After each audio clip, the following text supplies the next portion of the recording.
So the conversation's already happening. I was sitting in a Twitch stream the other day, and I'm not going to say any names of anybody, but the conversation of Palworld comes up. And someone asked the streamer if they had ever tried Palworld because it's obviously very successful and very popular still. And to my surprise, his reply is, hasn't 3/4 of the player base already left? It sounds like a dead game, why should I even bother now? These kinds of takes are just kind of mind-boggling to me. The game hasn't even been in early access for that long, and let's not forget that it is in early access still. The game hasn't even officially released.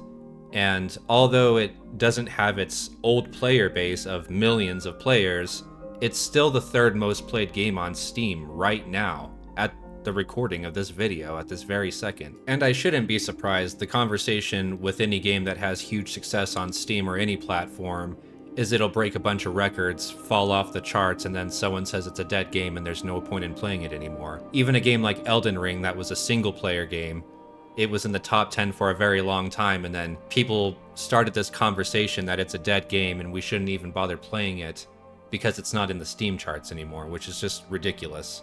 But oh no! No game of the year, no real champion, just bare minimum. When real next-gen games come out, you'll be a footnote in a couple of months. Nobody will even talk about this game, ever even mention it when we talk about the greats of this generation. That is a fact when the next generation cycle is said and done. Don't forget it, and remember I said it on this day, because these are hard facts. We did remember. We sure did. The same thing is probably going to happen to a game like Baldur's Gate 3 the second it falls out of the top 10.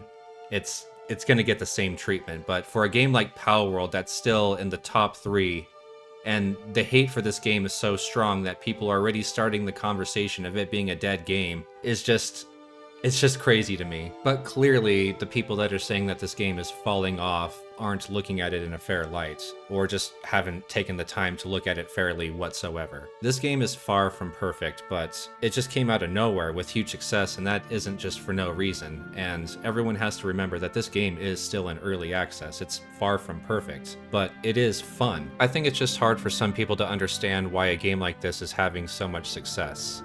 Because love it or hate it, it is selling millions of copies while being on Game Pass. So to say the game is a flash in the pan and doesn't have any kind of future just makes me laugh a little bit. I talked about this a bit in my last Palworld video, and I compared it to Baldur's Gate 3 because nobody saw that game coming either. As different as these games are vastly from one another in just about every way, they are both made the way that they were intended, if that makes sense. They didn't have to chase any kind of trend, and if anything, they started a new trend. And every game doesn't have to be this gigantic epic like Baldur's Gate 3. Sometimes simplicity and mindless gameplay is just what you need at the time. I think this game is just kind of filling a demand that we all didn't really know that we needed. I've never played a Pokemon game before, and looking at some of the bugs of the most recent ones, I don't think I ever will.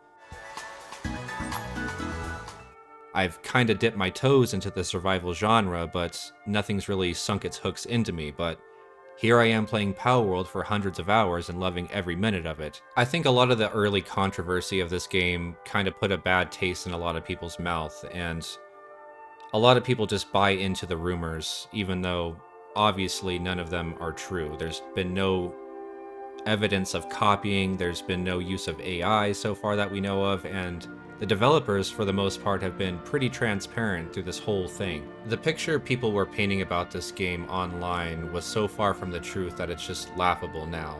The Pokemon franchise is obviously very beloved, but I still don't see why people have a problem with this type of game. Like I said in my last video, Pokemon isn't going anywhere, and it seems like Palworld is staying in its own lane for the most part, but there's still this belief online that there's an active lawsuit against Palworld for copying Nintendo in some way, and it's just not true. I even brought up the argument with Genshin Impact and Breath of the Wild in my last video, and there was people in my comment section that were certain that Genshin Impact was sued in some type of way by Nintendo for copying or using their code outright, and that also is not true. You just can't copyright certain mechanics or graphics in a game. They look similar, but that's about as far as it went in my opinion.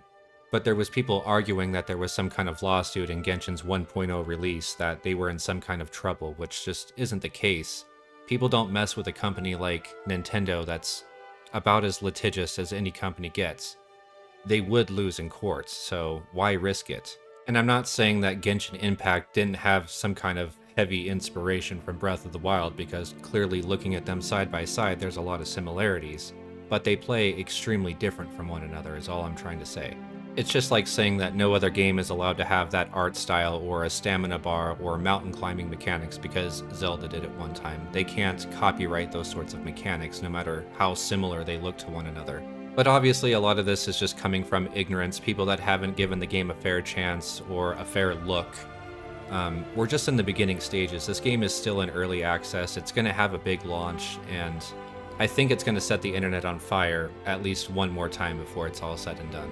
But in the meantime, I'm still having a blast in early access. The game is obviously buggy, it has problems, it's not perfect, and anyone that expects that is just crazy. I've played plenty of games in early access that are actually far worse than this, but they're very transparent and the game runs really great given the circumstances. I know this is a totally different format for me. I wanted to try something out a little bit different, maybe showing my face on camera a little bit more. I know I don't normally do that in my video essays, but I just wanted to come across as more recognizable so we can kind of have parasocial relationships.